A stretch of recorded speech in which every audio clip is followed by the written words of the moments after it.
Si la corriente que circula por una bobina es constante, su campo magnético también lo es. Si la corriente es variable, por ejemplo alterna, el campo magnético de la bobina es también variable. Cuando un campo magnético varía, aparece voltaje en los conductores y bobinas que estén cerca. Si enrollamos dos bobinas aisladas alrededor de un trozo de hierro que canalice el flujo magnético, al alimentar la primera con tensión alterna, el flujo magnético variable generado por esta va a inducir un voltaje en la segunda. Ese es el principio del transformador.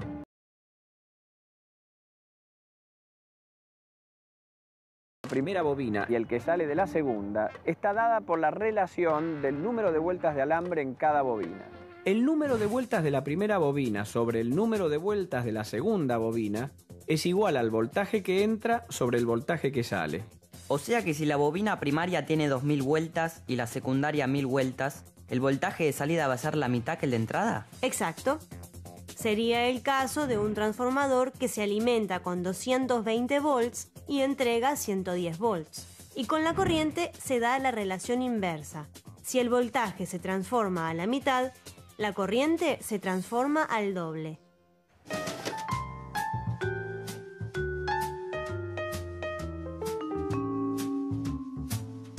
Teniendo en cuenta lo que ya se dijo, es preciso mencionar de todas formas que existen dos modos en los que funcionan los transformadores, en vacío y en carga.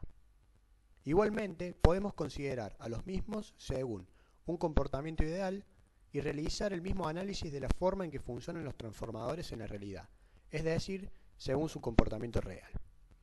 En el caso de los transformadores en vacío, en un supuesto ideal, se parte de considerar el bobinado secundario abierto. De este modo, al aplicar tensión al primario, aparece una intensidad senoidal de vacío y cero, generando un flujo magnético en el núcleo que atraviesa a las dos bobinas. Al cruzar el flujo, la bobina de primario provoca una FEM, cuyo valor surge de la fórmula siguiente. Como no existen resistencias en el circuito, la tensión es igual a la fuerza electromotriz. En el bobinado secundario también se genera una fuerza electromotriz E2, cumpliéndose la siguiente relación. Este término se conoce con el nombre de relación de transformación y es una de las características más importantes de un transformador. A E1 se la denomina fuerza contraelectromotriz por oponerse a B1. En el otro de los casos, si conectamos una carga al bobinado secundario, se produce en el mismo una corriente I2 como consecuencia de la FEM E2. Según la ley de Lenz, la corriente I2 tiende a debilitar el flujo que circula por el núcleo, disminuyendo la fuerza contraelectromotriz E1 y aumentando la corriente I1 hasta que se restablezca el flujo total que circula por el núcleo a su valor inicial. Es decir, el flujo resultante en el núcleo continúa siendo el mismo que con el transformador en vacío y depende exclusivamente de la tensión V1 aplicada al primario. Se cumple entonces que la relación de transformación es igual a la corriente 2 sobre la corriente 1 o al número de bobinados 1 sobre el número de bobinados de 2. De allí deducimos que las intensidades que circulan por los devanados son inversamente proporcionales al número de espiras de los mismos. Entonces, como ya dijimos antes, podemos comprobar que en un transformador ideal la potencia transferida al secundario es igual a la entregada al primario. Es decir, a diferencia del transformador ideal, el transformador real presenta una serie de pérdidas que podemos resumir en dispersión del flujo en los devanados primario y secundario. Estas pérdidas tienen un valor equivalente a las provocadas por dos reactancias inductivas, XD1 y XD2, en serie con los devanados. Resistencia de los devanados, que provocan pérdidas por efecto Joule, y caídas de tensión, equivalen a dos resistencias en serie con el circuito, y pérdidas en el hierro, que son debidas a pérdidas por histéresis y por corrientes parásitas que provocan pérdidas de potencia que se suman a las de Joule.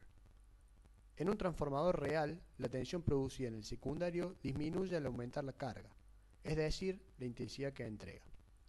Al aumentar I2 con la carga, la corriente del primario I1 también aumenta y con ella las caídas de tensión en las resistencias e inductancias, denominadas XD, de primario y secundario. En el transformador real, el flujo circula no solo por el núcleo ferromagnético.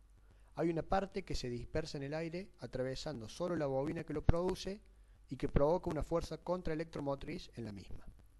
El resultado de esta dispersión de flujo se puede representar en el esquema equivalente mediante las reactancias XD1 y XD2. Al conectar el primario al voltaje 1, aparece una corriente de vacío I0 desfasada respecto al flujo debido a la existencia de las reactancias XD1 y XD2. Esa corriente de vacío está formado por dos componentes. Componentes de pérdida, que multiplicada por V1 da la potencia de pérdida en el hierro, y un componente magnetizante, que es la parte de la corriente de vacío que genera el flujo.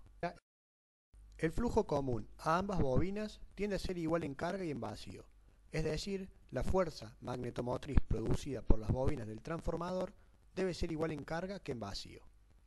Al conectar la carga en el secundario, aparece una fuerza magnetomotriz, dada por el producto entre el número de espiras del segundo bobinado y la corriente I2, que cambia el valor del flujo común, aumentando o disminuyendo según el sentido de la corriente I2. Esa variación del flujo hace que la fuerza electromotriz E1 varíe también, dado por la fórmula que ya vimos.